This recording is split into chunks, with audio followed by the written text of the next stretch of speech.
Halo. Oke, hari ini saya mengajar tentang darab pecahan.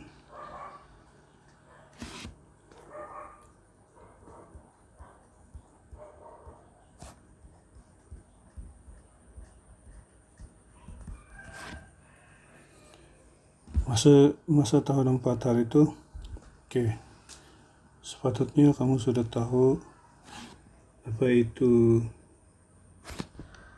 pecahan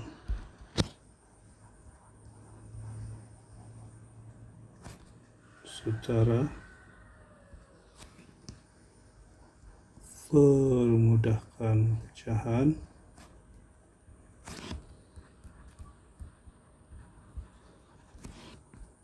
dan juga nomor bercampur.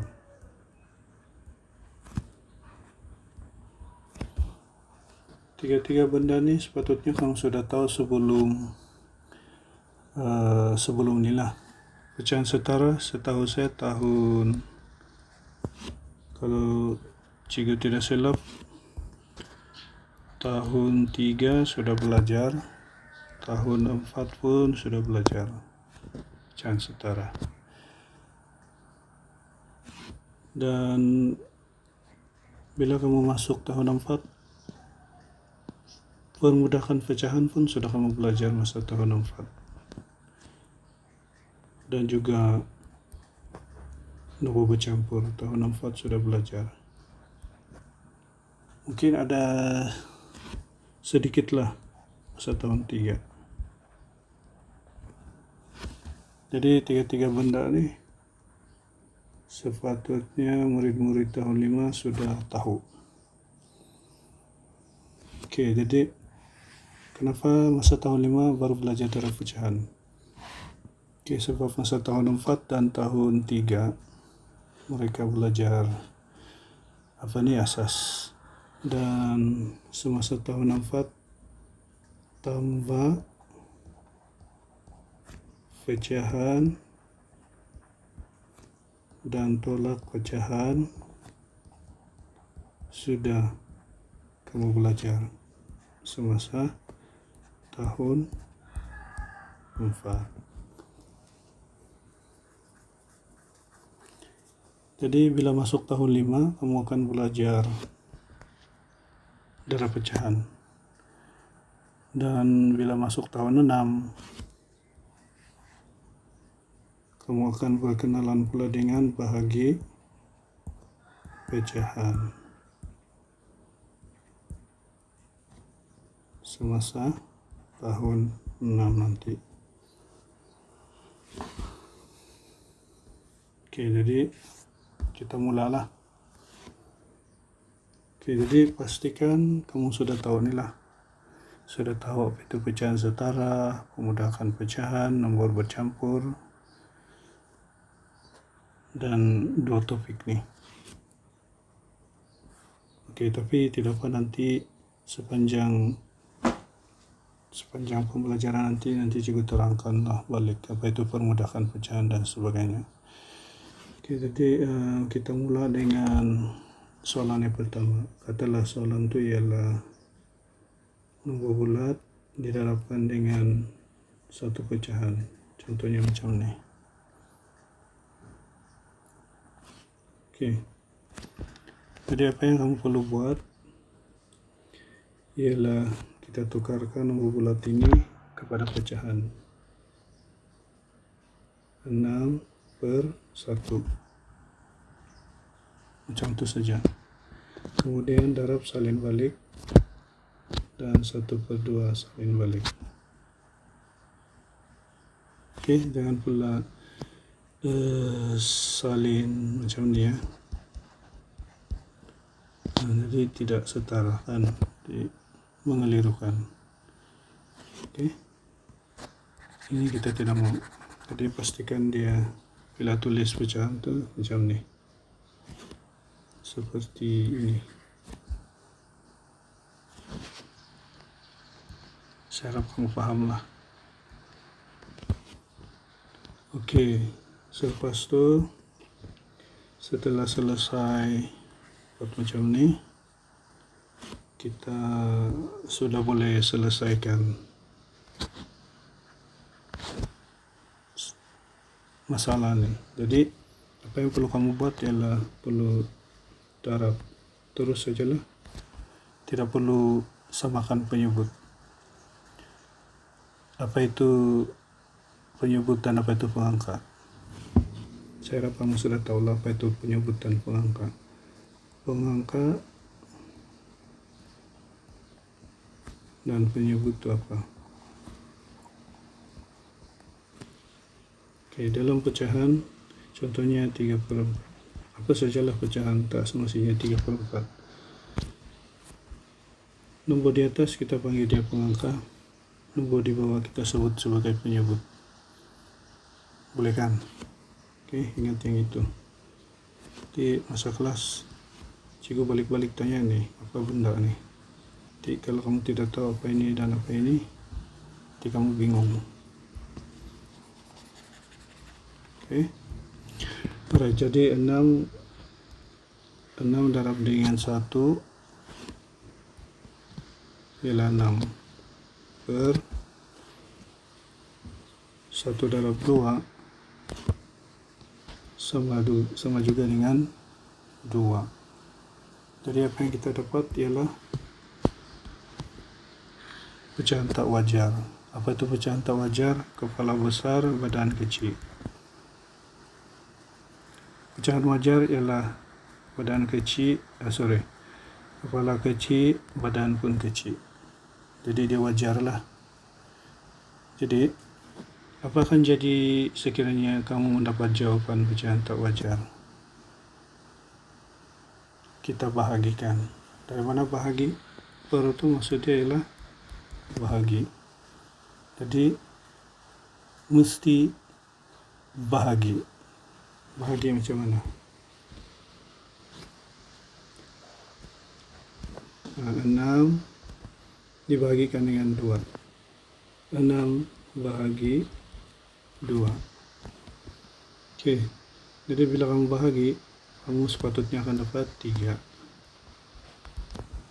Jadi kamu akan dapat jawaban sebagai 3.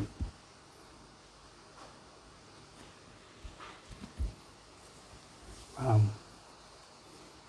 Oke, kita tengok contoh yang lain. Contohnya soalan. Oke, kali ini pecahan berada di depan, nombor bulat berada di belakang. Oke, katalah macam ni.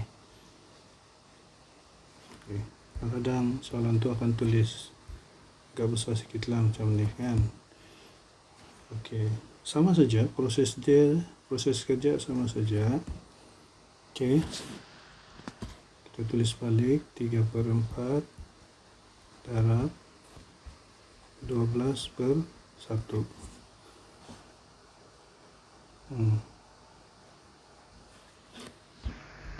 Paham ini? Oke, dari mana per 1 tu memang sentiasa ada. 12, apa-apa saja nombor bulat, dia mesti di bawah dia per 1. Dibuat 100 atau 1000 per 1 juga. Kalau di sini ditulis 100, ya tetap akan jadi 100, kita akan tulis 100 per 1. Oke, kenapa ditulis begitu? Untuk memudahkan pendarapan. Paham? Oke, saya harap kamu paham yang itu. Ya, jadi seterusnya kita darab secara terus. 3 darab dengan 12, 36 per 4 darab 1 jadi 4. Ya, macam yang cikgu cakap tadi, per itu ialah bahagi. Sebab kenapa kita perlu bahagi? Sebab adanya pecahan tak wajar. Bila kamu mendapat jawaban pecahan tak wajar, mesti kena bahagi. Oke, kita kena bahagilah. Tengok sipir 4, ada 36 atau tidak ada? Oke, ada 36, yaitu 4 darab 9. Itulah selesai. Jadi kamu akan dapat jawaban 9. Paham?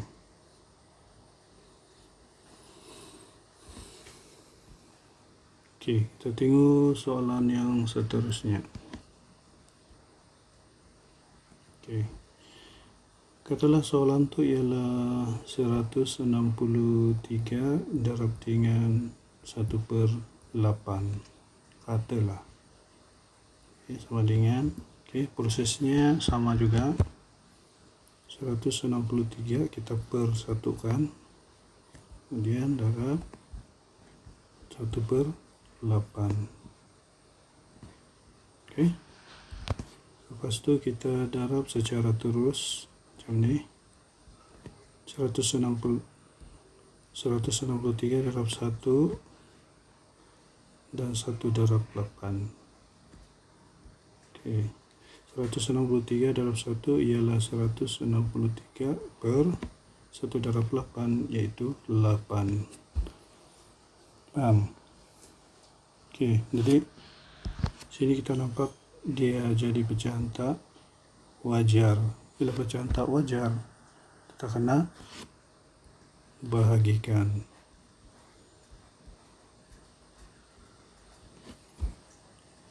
Okey. Jadi kena tengok sifir 8. Cari dalam sifir 8 ada 16. Ada kan? Jadi 16 tu ialah 8 darab 2. Lepas tu kita tolak. Selesai. Turun 3. Ada 3 dalam sifir 8? Ada. Yang paling dekat ialah 0. 0 juga letak di atas. 8 darab 0, 0. Kemudian tolak sama dengan 3. Okey, jadi bagaimana cara tulis? Okey, kita pusingkan dia begini. Gitu. Okey, jadi maksud dia di sini kita tulis yang ini mula dulu sebagai nombor bulat. Kemudian dia pergi ke bawah sini, baki ini kita tulis sebagai pengangka per, dan lepas ini sebagai penyebut. Maka inilah jawapan akhirnya. Paham? Bagaimana sekiranya soalan itu bermula dengan nombor bercampur? Oke, kita tengok contoh seterusnya.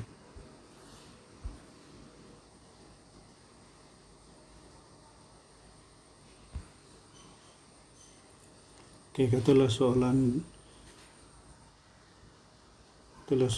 ialah 80 darab dengan 1/4.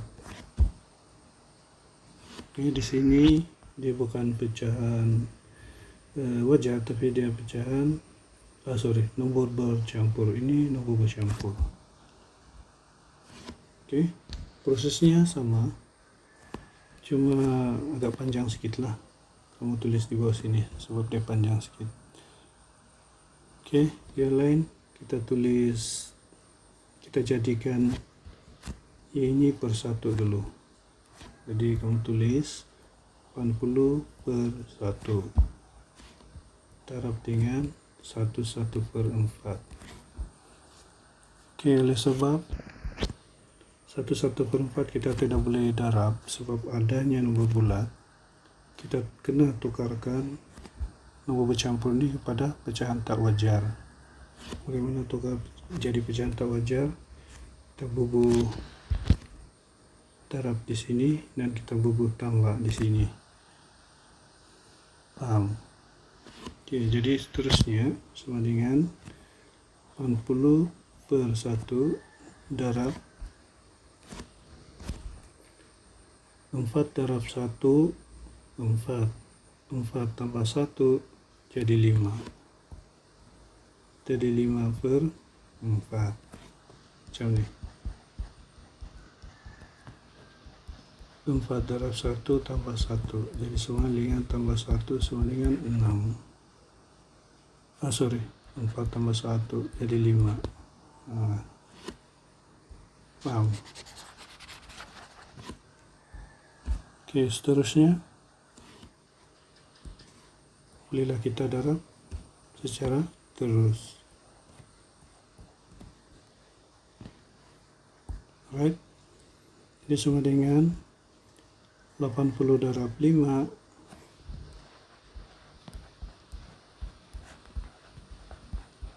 400, ataupun boleh juga buat kekisi. Kekisi kan. Sorry, kita buat yang besar sedikit. Ginilah. Lagi besar sedikit lagi. Kemaskan. Sini 5, sini 80. Ini bentuk kekisi. Yang ini bentuk lazim. 0, 0, 40. 0, 0, 4. Dapat 400. Right. Jadi 80 darab 5 400 per 4. Paham? Oke, kita nampak di sini adalah pecahan tak wajar. Jadi kita bahagikan. Jadi kita kena bahagi guna bentuk lazim. Ini 4, 1, tolak, habis. Turun 0, atas pun 0, tolak 0, habis. Turun 0, 0 di atas, tolak 0, habis.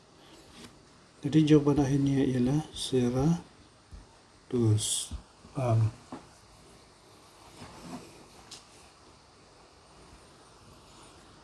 Jadi itu sahaja untuk topik pendarapan darab pecahan. Dia tidaklah susah sangat, tapi dia akan ada berkaitan dengan tajuk peratus dan topik-topik yang lain. Dia ada kaitan dengan ni. Jadi boleh dikatakan semua ni adalah asas. Jadi mesti mu kena faham ni lah konsep pendarapan pecahan. Okey, boleh. Sekian dan terima kasih.